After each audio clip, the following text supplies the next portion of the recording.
Now we have to deal with Jean Michel Basquiat, and he'll come up a couple of times. He'll come up in this section and he'll come up again in Neo-Expressionism. Now, he emerged from the punk scene in New York as a gritty, street-smart graffiti artist who successfully crossed over from his downtown origins to the international art gallery circuit.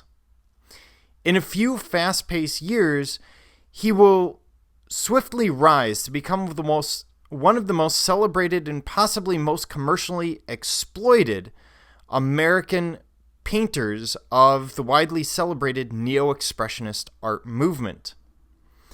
So, let's look at some of his work.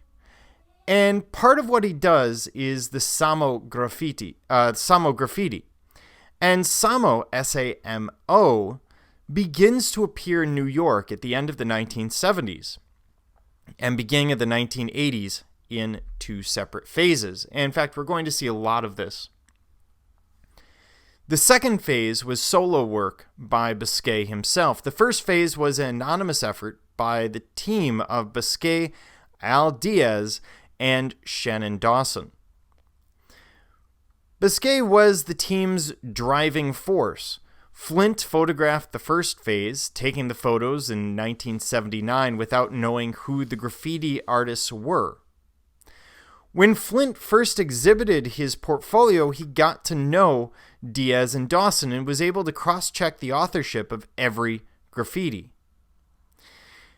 Basquiat had the idea for Samo when he and Diaz were students at City as School High School. Diaz was a graffiti veteran, having had a tag published in a book on graffiti. The collective graffiti employed anonymity to seem corporate and somehow engulfing. The tone was utterly different from the usual sort of abject tone of Basquiat's solo work. The implication is that Samo was a drug that could solve all your problems.